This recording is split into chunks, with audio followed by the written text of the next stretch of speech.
heat's probably the most important ingredient in your restaurant. No matter how good your dough is, no matter how good your cheese is, how good your sauce is, if you're not doing it with the right equipment, it can mess anything up.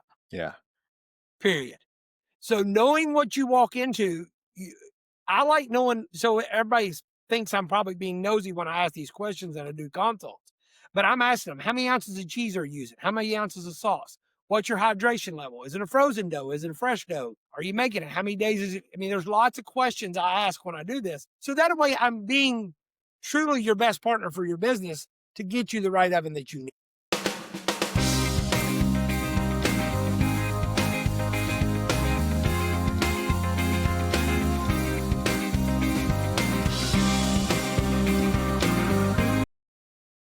All right, there we go. Welcome back to the Pizza King podcast. Very special guest coming all the way from just outside of Lexington, Kentucky.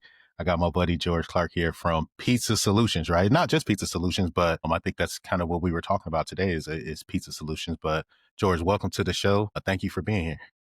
Absolutely. Appreciate you guys having me on here. So yeah, and just a little correction on that. We were Pizza Solutions for 26 years, had a recent name change. We're now Restaurant Outfitters. Okay. But we still run under, as you see, I still run under the old flag of Pizza Solutions because it's kind of my specialty. That's what I was thinking, because I saw Pizza Solutions and I saw Restaurant Outfitters, but it is one and the same. Correct. It is the same company. Correct. Why the change? The Restaurant Outfitter side, they more handle the bar grill, Hispanic restaurants, military, college contracts, pretty much anything bigger scale like that. Whereas the Pizza Solutions, we are very specialized in the pizza segment, which is kind of the part that I've done for years. Nice. And how long have you been involved with this? 30. You've seen a lot. I've seen a lot of changes in the industry. So I've seen the ones come and go. I've seen the trends of the fast baked pizza ovens to the wood fired to the new, and this is something I want to kind of elaborate on today is the new electric pizza ovens. You see them everywhere you go now. The Moretti Fornis, the Pizza Masters, the Mara Fornis, they're all making an electric deck oven now. Why those are, better, more efficient ovens than your traditional gas oven. So that becomes something I would like to talk about today. And I want to know and I want to learn as, a long time, deckhead. Blodgett, Baker's Fries. I'm sitting on a set of burners in my garage now. I can't do anything with them because nobody even wants to do anything with their Blodgetts anymore. Why? Well, I obviously I know, the technology changed, but what makes an electric oven better than an electric deck in this situation, better than a traditional deck? Well, I just got back from Italy and I did some studying while I was over there as far as why. So if you go over to Italy, everybody's thinking everybody's got a wood-fired oven. Everybody's got a wood-fired oven. It's not. That's not the case at all. When I went over there, Moretti Forni they were like your number one. You've seen them every pizza shop you went to. You've seen them. And the reason those ovens works, it's their stones that they go in the ovens. They use sandstone, which is holds heat very well. Those ovens have elements on the top. They have elements on the bottom. So you're controlling heat from both ways. So you got stones in the top, stones in the bottom. So you're controlling heat from both ways. Whereas your old traditional gas ovens, and as Terrell said, I'm an old deckhead myself. I used Marsol MBC for, I don't even know how many years I used those ovens and loved them. And you could never even talk me into changing. And I remember when I came over and the new electric came out, I said, guys, you're not going to sell me on these new electric decks. I said, I'm just an old gas deck guy. Yeah. And once I cooked on one of those and I seen it, it was very consistent. I think the first test, I cooked 50 pizzas back to back. Every single one of them was in 5 minutes. Just a traditional New York style in 5 minutes. So almost conveyor like production on a deck. Yeah. And you're not moving it. You're not hot spots, cold spots. You don't have all that. It's consistent wherever you put it in the oven. You put it in, set it, forget it. It's almost like you can set a timer on your oven. You know it's going to take 5 minutes, hit 5 minutes, put it in, leave it, come back, pull it, pizza's ready. Yeah. And, thinking about the decks, and it was always like an art form trying to manage, the hot spots on the deck and, working Friday. I always made that my spot on a Friday night and I got mine as well. I got the burns to prove it. Right. And, that's how it's like, those are the war rooms. But it took so much, skill and understanding to look. We need to make sure that we stay productive. We hit the hot spots, and we can't slow it down by, not managing the oven correctly. And you needed a special guy to do it. Does it make it easier to hire someone and find the right guy to do it with that So type of oven? I'll still say you still have the labor aspect of it. You still have the labor aspect of somebody's got to be there to watch the oven, because it's unlike a conveyor, which we will touch on conveyors, because conveyor technology also has went up. I mean, there's lots of new conveyors and technology on that as well. But where a conveyor is literally spitting it out of the heat, you don't have to have somebody there watching it. In a deck oven, you still got that person, but instead of it being what I call a true pizziola, excuse me for saying this way, you could be the traditional long-haired hippie pothead pizza guy and still have that guy in there, and he is perfectly fine in there. It don't have to be a true culinary trained pizziola, Yeah. to come in there and know how to operate that oven. And honestly, put out a better product. That was my key thing, is you're putting out a consistent, more, consistent product. Whereas, you've got guys like me. I've worked deck ovens all my life. And I always tell people, this is what I'll say on a deck oven, on my best night, which is a slower night, like a Monday, Tuesday, Wednesday, I can give you my perfect 10 about 85 to 90% of the time. If you get me on a Friday night and that oven's starting to really drop temperature, which happens on deck ovens, everybody who's worked a gas deck oven, they know that, drops my percentage down to about 70, 75%. Now, let's take your traditional high school kid that come in there and you're just training them on ovens. Mm-hmm. That number is going to drop to 60, 65%. So I Which think that and this is a number that I would really have to play with to see. But on an electric deck oven, I would say I could get that number close to 90 for just about anybody. That would be the difference. Whereas on a conveyor, there's conveyors out here now that I can give you. Can I give you that perfect 10, like a 10 out of 10, 100% of the time? No. What I can give you, though, I can get it to a 9.5, a 9.7, but every single pizza is going to be exactly the same. nice. So, and honestly, I guess it depends on, your type of operation, what type of pizzas you're planning on doing.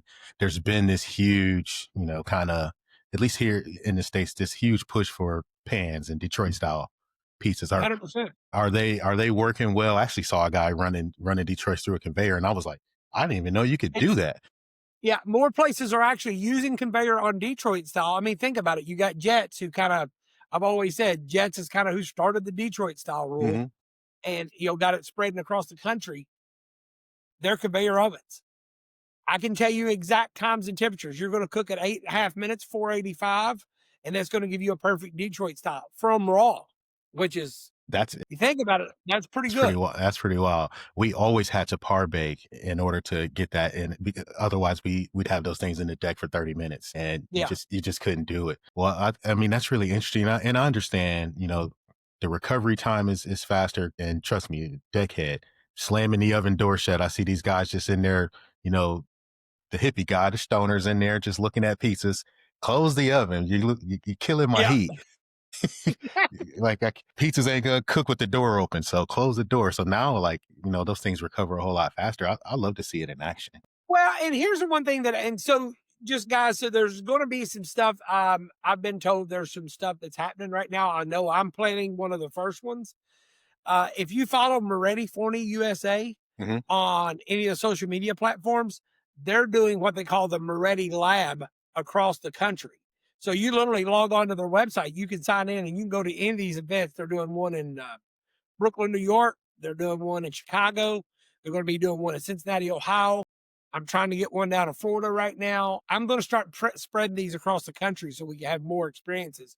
And this is a more intimate experience. We're going to do 15 to 20 people at a time, have 2 sessions per day. So that way everybody can really see the difference. And guys, trust me, I'm not playing biased here. If you still want to do the old gas deck ovens, great. I'm going to lead you in the right direction of the right one that suits you.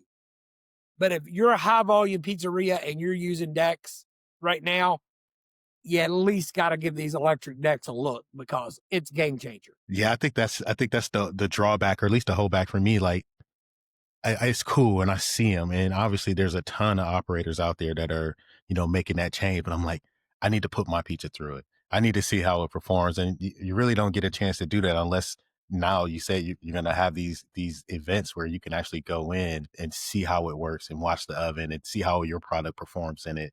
I think that's important when it comes to making the shift. Do you think there's ever going to be a day where we see those old decks just phase out? I don't, just because you got your traditional, what I call my traditional East Coast New York guys.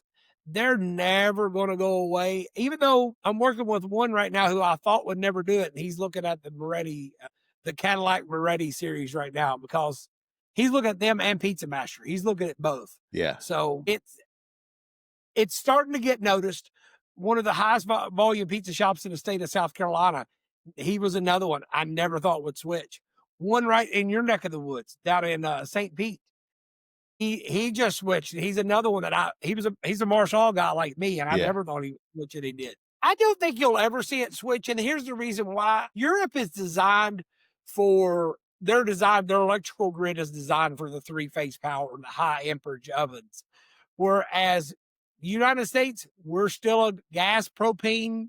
We still have a lot of access to gas and propane, where you get a lot of old buildings that don't have the 3-phase power in it. And you got to have, that's the key, is you got to have good power in it in the building to run. Okay. So in that case, they're all going to be 3-phase, and you need to either upgrade your panel or get a power converter, to do that. Do you work with folks through that process too, if they're interested in doing it, but they're not quite prepared from, a setup standpoint? Yeah, I do. And I tell you where you get a lot of help from. You get a lot of help from the utility companies. The utility companies, I know that, and I'm not trying to name drop here, but Gianni's over at St. Pete, over that area, the power company had to help him. And it was a little bit of a nightmare to get it done. But once you figure out the whole system, how to do it, it's just that and there is some out here that are still single phase. I'm working with another chain right now that's looking at, again, a Marshall customer that's like, my bake time on a Friday night is just too long. I've got to get it down. And he's got stores, because we're retrofitting stores. So we got single phase in some stores, we got 3-phase in others. To get to the really big ovens that do the high volume, you've got to have 3-phase. But they make smaller versions. So when you think about it, if you're going from a really big gas deck oven, you can go down to a size on the electric decks. It can get as much volume out of that smaller size. Okay. Well, I guess that's also going to limit folks that I'm thinking about, like my food truck operators out there. Is there going to come a point where we see electric ovens, start to pop up in these situations? I've seen a couple, not many, because you got to think the only time I really see them is like if they're going to a food truck park, or if they're parked out beside by a pole. You can't run on a generator like that. Yeah, they can't just. I've seen. So I'll go back to my business that I was in for a little while. I was in the ice cream business, and the frozen yogurt game, when it was getting into the big thing, those ice cream machines take a lot of power. Mm-hmm. There is generators out there that you can get that run these, but they're also $30,000 to $40,000 for those generators. Yeah, that's a whole truck. It's basically what the truck costs. I mean, you're talking the generator. You get a Kubota diesel generator, and it'll run that power, but it's a lot. I mean, it's a lot to do. So I think there will always be a spot, again, just because we are so far behind on the electrical capabilities in this country. And it's something I will also add, guys, and this, I promise you, I'm not dissing any manufacturer by saying this, but on electric deck ovens, you want to stick to European-made ovens. Americans have not figured out electric technology yet. We're getting there. But right now, the ones that are really making it, they're all coming out of Italy, Switzerland, or the technology has come out there and they're made in the U.S. What makes it different? Well, we think that we can do a lot with lower, so you go over there, like the ones that I know of really well, they have 9 and 11 elements, right? 9 elements up top, 11 elements on the bottom. Well, we, for some reason, think we can do it with 3 elements here. So we're driving more power to less elements and burning through our components faster. Right. And higher maintenance. Well, I mean, that's why, one of the calls I had made last week on this whole same topic was the guy was, he's been in the business for 50 years. He's like, look, I had an electric deck oven. It was the worst thing I've ever done in my business. And I'm like, listen, the old electric decks that you're used to are not what we're seeing now. They're totally different. Yeah, I remember trying to run like an old countertop BP electric oven, and it was just like it was down more than it was up. It was like, why do we do this? Let's get it out of here. Yeah, no, it's so I think what you'll see is the European made ovens will force the American companies to come around and adapt to their technology. I mean, we're already starting to see that. You know, Marforni has basically went over and looked Italy, Switzerland, all the best, and they're making a really good deck oven right now. They're making a good deck oven. You've got, you know, in my opinion, your three tops. I'm a fan of the Moretti Forni because I know the technology. I know what it does. Pizza Master's making a great oven and Mara Forni's making a great oven. Those three are making great electric deck ovens right now. I'll tell you, one of the things that I find cool and interesting about them is, you know, being electric ovens, but the technology to set timers to independently, you know, control your top heat, bottom heat. You can run multiple styles of pizza on different decks. If you're running a triple deck, you can go hot down low, less up. Like it's very versatile when it Yes. comes to pizza operations, and I think that's attractive. If someone were starting a shop today, would you? It sounds like you recommend going, if you're going to make that investment, go electric from the start, right? Well, you know, it would really depend on me. So I'm going to lean them one of two ways. I'm going to lean them either electric deck or gas conveyor. I'm going to lean them one of the two ways, depending on their skill set, their knowledge. You know, um, if you come to me, Terrell, and you say, "Hey, I'm opening a shop," like, I'm going to recommend you to go to a deck because you're a deck guy and you know how to run it. Yeah. But if you're telling me, "Hey, I'm new in the pizza business, I need all the help I can get," no, we're putting you in a conveyor for sure. Conveyor. So speaking of conveyors, we one of our shops, you know, over here in South Tampa, very high volume shop. We were decks forever. You know, we had the, you know, the two stack couldn't keep up. So we added, you know, decks 3 and 4, still couldn't keep up. And then eventually went to the triple stack hot rocks oven, which is kind of a beast in itself, but it is very high maintenance. Yes. How are you seeing the new technology and conveyors come along? So this is going to be me and my engineering brain. Okay, so I want you to think about this. So everybody is out pushing the hot rocks. Now I've seen there's other ones that have made them. This is my thought process on this. You're going to take an oven guy, right? A guy who's been standing at that oven watching the pizzas going in and out, and you're switching it for a maintenance guy going to them. You yourself just said they're very high maintenance. It's the truth. And that's not changed in anybody that I've seen out there. That you got to think you've got a 1.5 horsepower motor turning a 2,000 pound belt Nonstop.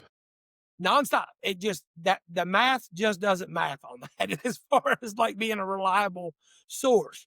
Now you've got conveyor ovens out here that the technology has changed so much. And I'll tell people the one thing before we go over to conveyors, Terrell, I do want to say one thing. The other thing that I do like about the electric deck ovens, and you're saying you're starting a business, you can start out with one deck. Now I know that Marforni is this way and Moretti Forni is this way. You can start out with one deck, add another deck, add another deck, and you can go up to 4 decks high on one stack. So your footprint is big. Now, Pizza Master, you can go up to 5 high. But if you order 5 high with Pizza Master, 5 high is what you're getting and you don't add. If you order 3, they're not modular. It is what you get. So, but the other ones you add decks at a time as you need it, almost like building a Lego set, and you're building it as you go. I've even, you know, straddled the fence and put a deck on top of a conveyor. So I put a Blodgett on top of you know, we got the Edge over here at this little store around the corner from me. And we're like, oh, well, you know, it's a smaller store. We, you know, probably put some new folks in there. We really wanted to try conveyor. So we put that Edge in there, and it's like, but we still couldn't let go of that deck. So let's put this, and we put we dropped a Blodgett right on top of it. Now that Blodgett, never touch it now, never even use it. It's really a paperweight at this point. Well, I've always said so, and I've done when I tell you I've done test bakes in all 48 states. I've done test bakes in all 48 states: Chicago tavern style, New York style, Detroit style, every style you can think of. San Francisco sourdough. I've done every style you can think of on these ovens. and literally been on site and did these tests. And I will tell everybody this: there is one thing that I cannot accomplish with a conveyor oven that I can with a deck oven: the ambiance of the oven. So if you're making pizza in front of the customer, you're spinning the dough, you're topping it, you're going in and out of the oven, I cannot take that ambiance away from the experience, if that makes sense, the show. If your oven is in the back, if your oven is in the back of the store, there is not one person that I promise you I could walk up to on that, and it's the edge oven because that's what I obviously sell a lot of. Yeah. There's not one place that I cannot walk into and cook your pizza and get it exactly where you want it, and anybody tell you that that came out of a deck or a conveyor. Yeah. I agree. I mean, it took me a long time to come around on conveyor, but once we started going side by side, and look, our business, we're built on volume, and it's, delivery, carry out delivery. You cook that pizza, you put it in a box, someone's eating it 15 minutes later. There's no difference.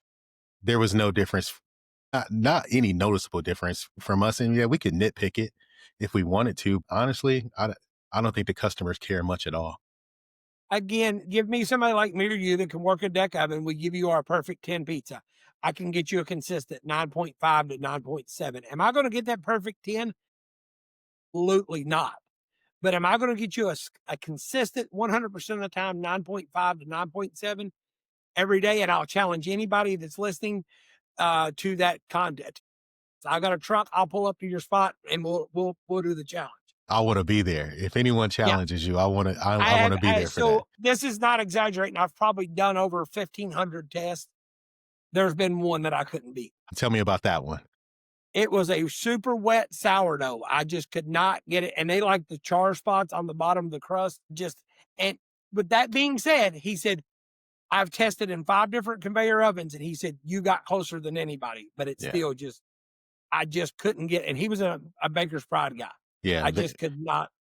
Very specialized product, super high hydration. How much is that affecting oven performance now, where we see so much in the way of just artisan style pizzas popping up, where, New York style pizza kind of dominated for a long time, but now we see folks that are, trying different things with sourdough, and I've seen folks 90% hydration on their dough and all these different things. Is that affecting oven performance? You're going to need to, and so now we're going back to the deck ovens though, because the electric deck oven, what I love about that oven, and me and you were talking about this before on this, you can go from 350 degrees to 950 degrees on any of those electric deck ovens. You can add steam. There's all kinds of things you can do on these deck ovens that you can't do on a gas oven. So that's what I like about you. Talk about the versatility. You got 4 different ovens. I could be doing Detroit style on one, Neapolitan on another, a sourdough crust on another, a traditional hand tossed pan pizza on another. They're so versatile. So knowing what your style is going in, I always tell people, heat's probably the most important ingredient in your restaurant. No matter how good your dough is, no matter how good your cheese is, how good your sauce is, if you're not doing it with the right equipment, it can mess anything up. Yeah. Period.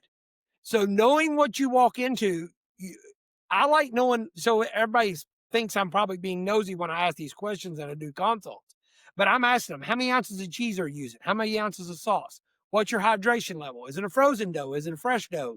Are you making it? How many days is it? I mean, there's lots of questions I ask when I do this. So that way I'm being truly your best partner for your business to get you the right oven that you need. I like that approach because it forces you to answer those questions. And I know, as bakers, we tend to tinker a lot too. So sometimes we don't know all of those things right up front, or we start to make adjustments, or we're changing the recipe, or we learn something and now we have a different process. I think having a versatile piece of equipment helps that along too. Yeah. So again, that's where the electric deck ovens, they really have that because they're the easiest to adjust. Because one thing about a conveyor, I will say, I'm making that conveyor when I come in there, I'm getting it to set it and forget it. I'm giving you the style that you give me. I'm coming in, I'm cooking to that style. And if you change that style, we're going to have to come back to the drawing board and say, okay, we need to block a little more air off the top, or we need to add more to the bottom. We need to increase temperature. It's almost like a science that you do coming in here Yeah. where, there's a lot of people out here, guys, that sell equipment every day. It's just like there's a lot of people that sell food. You need to go to the people that know what they're talking about when it's the your critical part of your business. I mean, I consider myself one of the best in the country with pizza ovens, all types. I'm passionate about them. I love pizza ovens. I've done them for so many years. I wouldn't even know. Somebody asked me, "What would you ever do if you wasn't dealing with equipment?" I'm like, I don't know what I would do. I don't know because it's all I've ever done. I don't know. Yeah, we'll start a podcast and talk about it. That's where we're at now. Like, oh, I don't get to make pizza every day, but at least I get to talk about pizza every day. Yeah, and then we got another segment still that we haven't talked about, Tyrell, is the Wood C fire. store segment. Yeah. I mean, the C store segment has gone gangbusters. So there is, I put a lot of edges in those, but then Moretti Forney, and this is something that if you were out at Pizza Expo 2 years ago, they kind of debuted it. And when they showed it to me, I'm like, okay, this is kind of gimmicky, not a fan. Let me just tell you, I've turned into a huge fan of this little oven. The Moretti Forney makes a little electric dual catalytic converter ventless oven that I can cook a raw dough pizza in 4 minutes. Really? It is totally ventless. You don't even feel it. I don't care if you're in Arizona, Texas, Florida, how hot it is.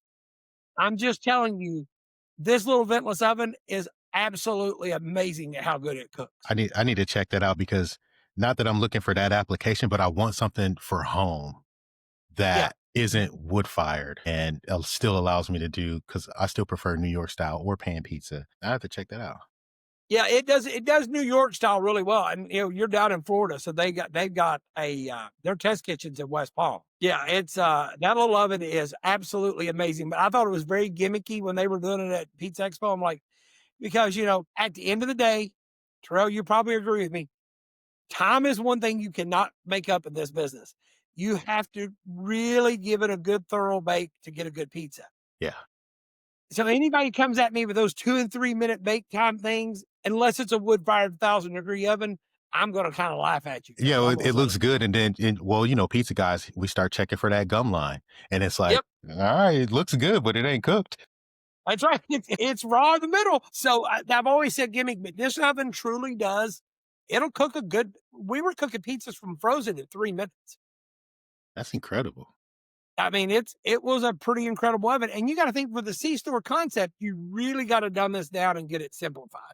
You want it where literally anybody can walk in, you hired, throw some pepperoni on a pizza, throw whatever, because it's going out there for your moms, dads going to sports games, your construction worker who's out there and he's got 5 minutes to eat.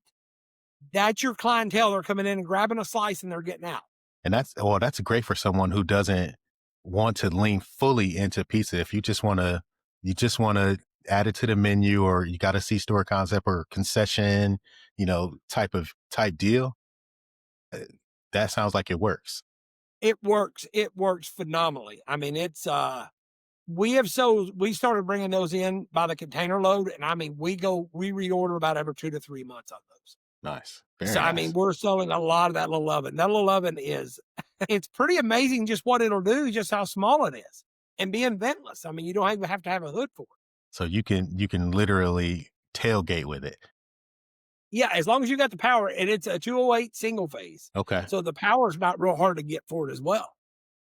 Man, I need to see that in action. I just wrote a note so I can watch some videos on it when I to me, it's probably the most versatile in technology. You still got your good old faithful Lincolns that people you see in the gas station. Mm-hmm. You got the Turbo Chefs, the Turbo Chef double batch. People still like that oven. It's a pretty quick oven.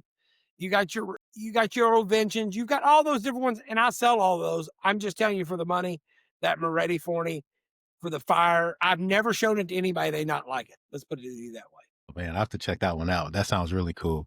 Yeah.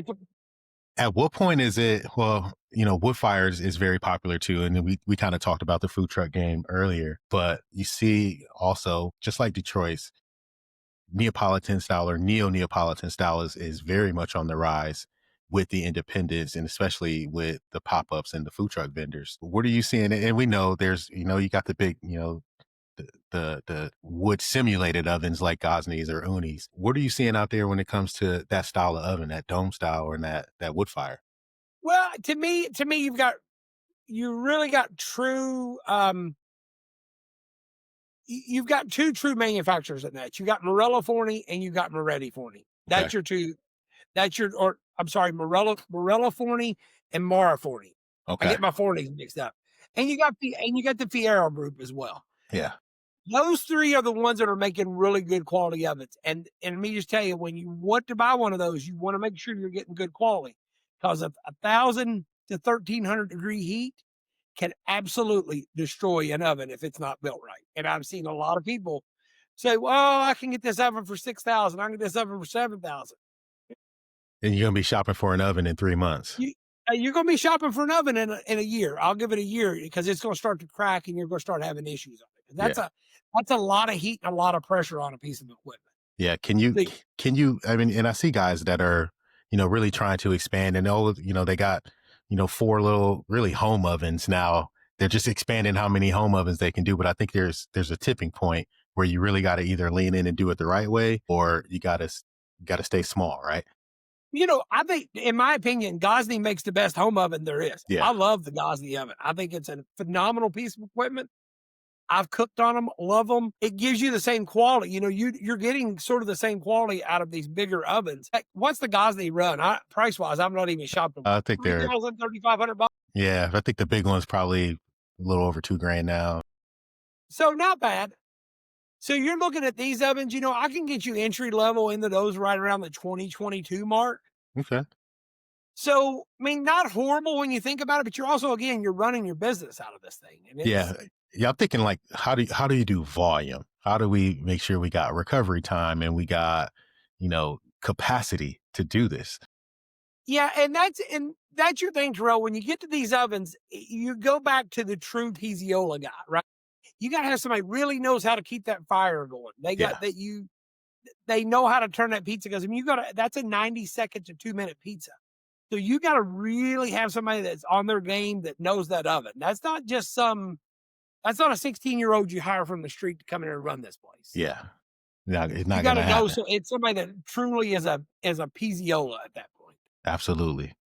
Absolutely. So we talked decks. I think, at this point, everyone should at least learn and educate themselves more on electric decks and see if it's something that fits their operation. And if you can't, you can't. Maybe some folks just can't get the electric power. Is there, what would be your go-to gas option on a deck if electric's not an option? I'm still a Marshall guy. You're never going to get me to go away from Marshall. I love Marshall. I mean, why? Well, I think their burner systems are better. I think I like their look.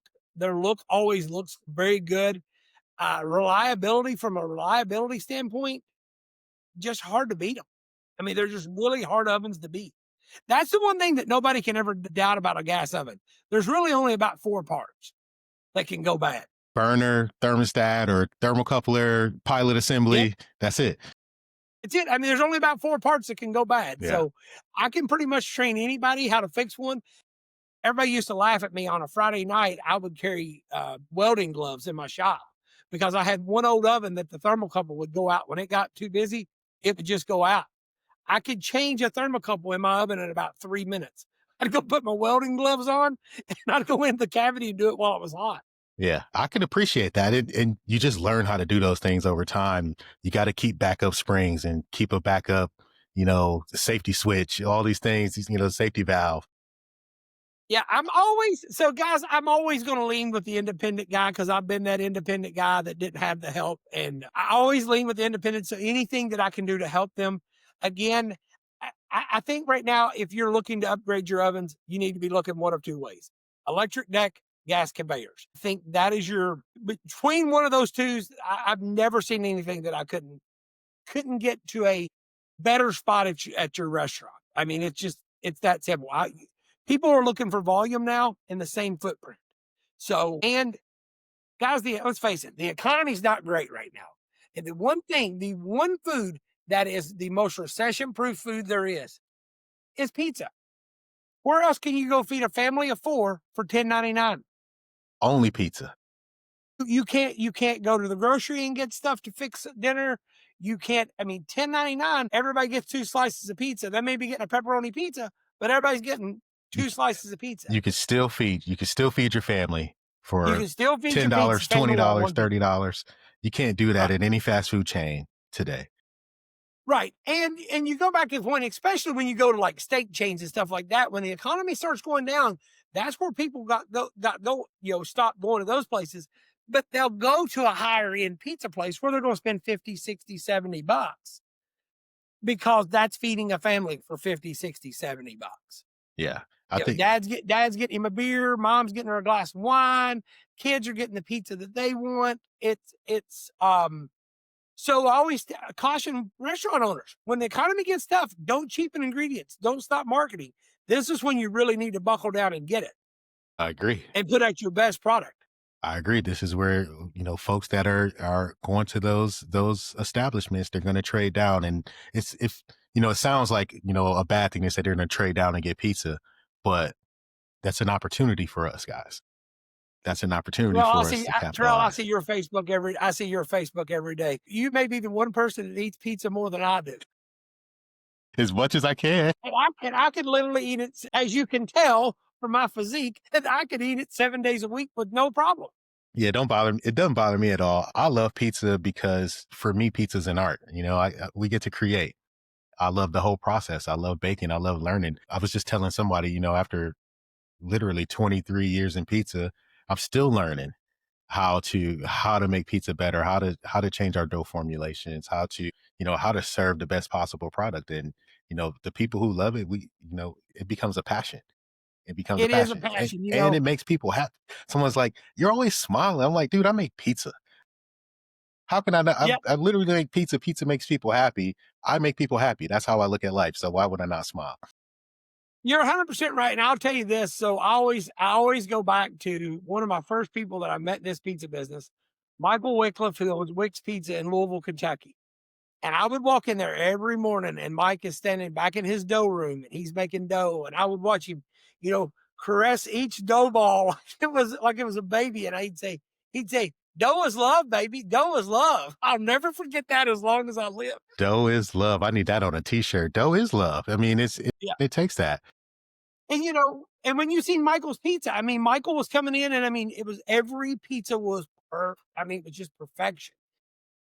He was the owner operator that watched every one of his guys go back here and make the perfect pizza. But also he was getting a prime price point from his pizza. And people didn't hesitate to pay it because they knew the pizza they were getting was perfect quality.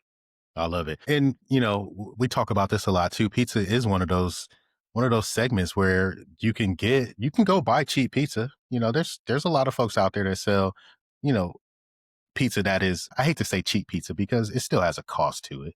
Inexpensive pizza, or, more, low value or low dollar, low cost pizza. And there's a market for that. Yeah, there's absolutely a market for that. Just like there's a market for folks that want to pay $40 for a pizza or $50 for a pizza. And it's the same. I mean, we're all working the same process, right? Dough, sauce, and cheese, with whatever toppings we decide to do. It's just, how you present it and how much care you put into it. I love that about pizza because everywhere I go, and my kids know, like wherever we travel, whatever we're going to find a pizzeria to go to. And for nothing other than to just go try some pizza somewhere else and try something new and try something different. It's one of my favorite things. Well, and I always go back to the point, and I'm a perfect example of this. I know the top of shelf pizzas. I know the pizzas that are just, the mediocre ones. And then everybody's got their hometown pizza. We were talking earlier, you're from Lansing, Michigan. That's right. I guarantee you can name the one spot in Lansing, Michigan where is your hometown go-to spot. Corey's Bar. Corey's Bar. So mine is Sir Pizza in Lexington, Kentucky. I love Sir Pizza too. So I can tell you, my tradition is coming up for Thanksgiving. When we leave Thanksgiving night, I get pizza on the way home, and I'll sit at 10 o'clock at night. I get me a good Sir Pizza Royal Feast. It's a great pizza. That's so. What's so funny? So Corey's Bar, it used to be bar and party store. They closed a party store. They sold slices in the party store. So I would literally live on that block. So I would go there every day and get a slice. But now the store's closed and you can only go to the bar and get whole pie. So I don't always get that when I go home.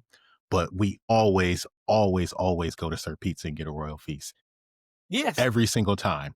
Every time I go home, there's one right on I mean, it's every time we go. I love Sir Pizza, and I want the corners, and it's just absolutely. that's my thing. I actually made one here because we don't really do tavern style pizza very much here, but I had to do it just because I just love that pizza so much.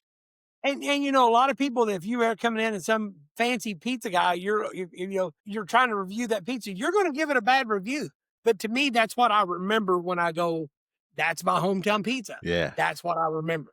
I It's a love that. memory. So again, back to pizza, pizza is an art because there's memories made out of it. And I always, so I've owned 5 different pizza shops. And when I owned my shops, I always said my one goal was my target audience is kids because I want them to go to college. And when they come back home, the first thing they say, oh man, I want doughboys. I want doughboys. That's what I want every time. Man, it makes great memories. And I don't know. I don't think pizza is just it's the world's favorite food. And it's the world's favorite food for a reason because you can have it Absolutely. your way every single time. You can go to your favorite spot. You can go to the highest end pizza place you want to. You can go to whatever chain that and however you feel about you can go there and get a $5 pizza. I started at Little Caesars. That's where my pizza career began. And I still have, qualities and attributes that I learned from that time. So, I remember answering phones and writing orders on tickets. We didn't even, Yeah. we didn't even have point of sale back then. So, you know, Those ticket strips that you would write them on and spray the bottle and stick them on a box. stick them on the box and just stick them on the spike. And that's how we reconciled at the end of the night. So Yep. it was, pizza's been a huge part of my life. And First guy steak, that ever worked for, he was cash only. And there was about 5 different options on the menu. That was it. I love that. Honestly, I would recommend someone I mean, maybe not just, you can't do cash anymore, but simple menu. I think that's the way to go. One of my best customers, and I really do see him starting to. I think he's going to do very well in the when he gets going. He's going to do very very well in franchising. His entire menu is 5 pizzas. It's one size pizza, 28-inch. You could buy a 28 or you can buy it by the slice. But there's 5 pizzas. There's no change in ingredients. There's 5 pizzas on the menu, and he is doing extremely extremely well. I love it. That's what one of my good friends, Paul Cody, out in LA, is doing the same thing. He slices or whole pies. We got one size, and a couple of days a week they do pans, but it's limited. Yeah. So I'll tell you who this guy is. It's Tyler up at Pisa. He's got a store in Asheville, North Carolina, and one in Charlotte, North Carolina, and he is killing it in both locations. Oh man, I got to check him out. I'll go follow him too. I just love those stories, and I love those folks that are putting their passion into it. And you don't have to be what everyone thinks you need to be. You can just go do it your way. And your customers, as long as your customers care, they want it, you'll be fine. Take care of your neighborhood. Absolutely. Take That's care. right. Be you, be you, be unique. Don't be another me too out in the market. Say, Be say, yourself, be unique. That's what makes the pizza business awesome. say that again. I love it.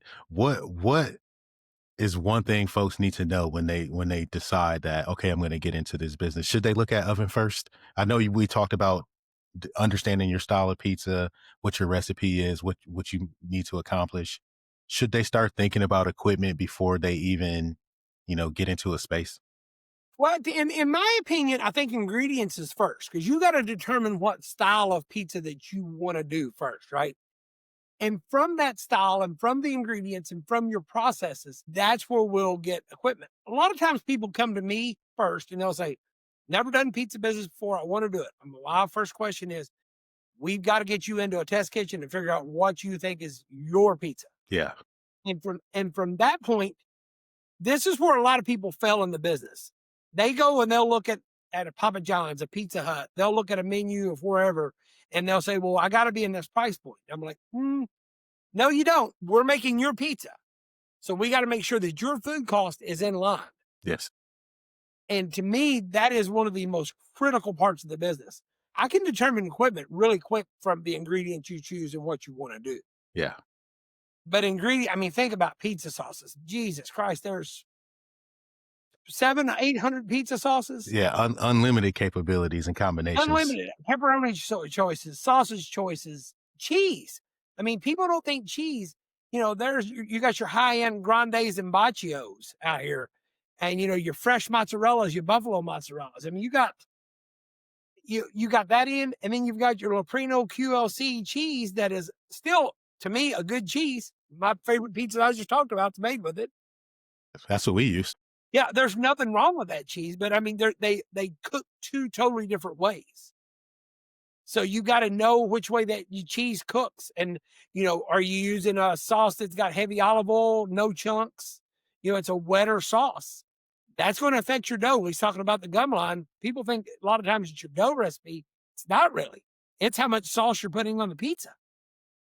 How much water drawing is out of that moisture of that, or are you using a paste? If you're using a paste, notice places that use a paste, very little bit of a gum line. Yeah, no water in that. No moisture in it, right? Yeah.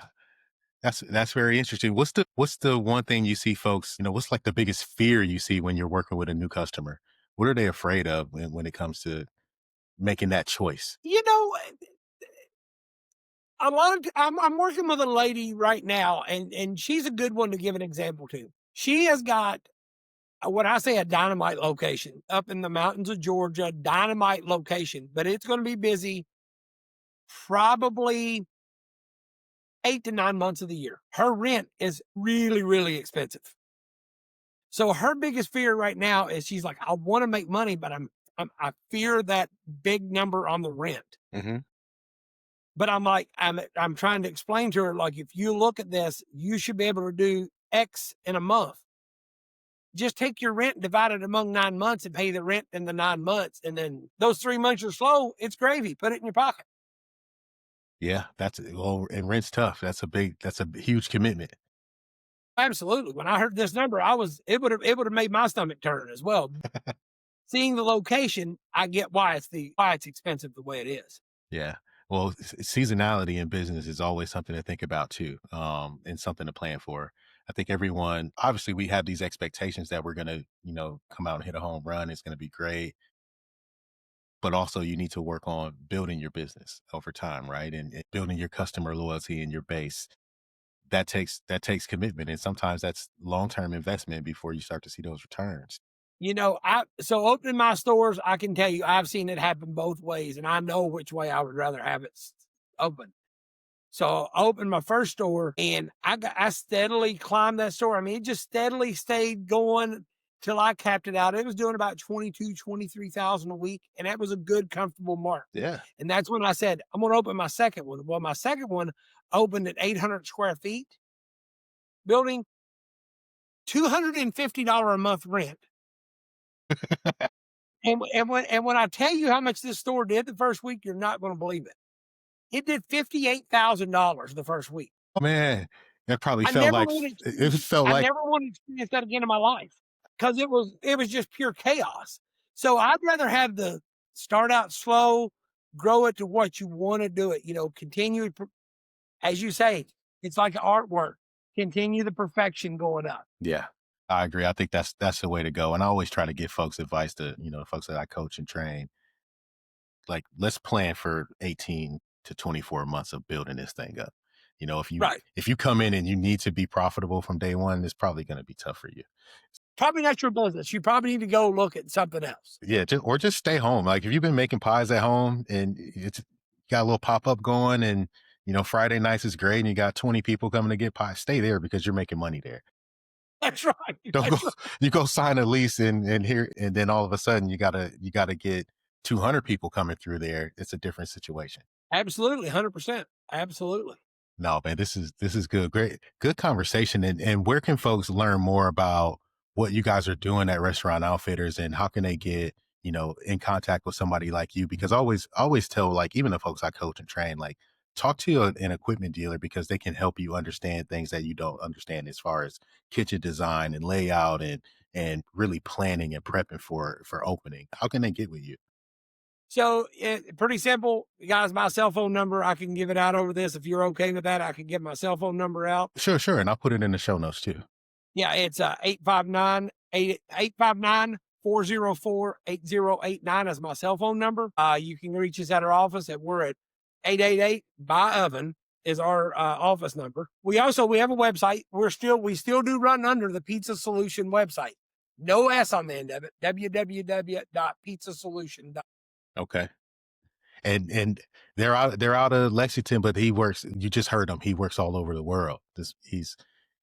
I see your page too, and you travel as much as anybody I've ever seen. It's a lot right now. To catch me at home was a miracle. It's all I want to say because I'm never home. Man, well, we appreciate you giving us some insights and just, giving us some education on oven options and how to make those choices. And look forward to having you back to talk more because we didn't even touch on mixers and make tables and hood configurations and all these different things that also play into being successful in the shop. And I know that you have some things to share there too. Absolutely. When it comes to hoods right now, guys, that's a big topic of conversation because it's a very, very expensive thing to learn if you don't know what you're doing. Absolutely. And it's almost never talked about, but it is a huge expense and you could overdo it or you could underdo it and it could cost you big time. Absolutely. So 100%. we'll schedule a next session and get you back on to talk more about the other parts of setting up your kitchen and doing this. But for everyone out there, reach out to George because he's very knowledgeable. Follow him on Facebook because he shares a lot there too. He's very very, very open and sharing. So thank you so much for this. All right, Terrell, I appreciate it. Thanks, everybody. Look forward to talking to you. All right.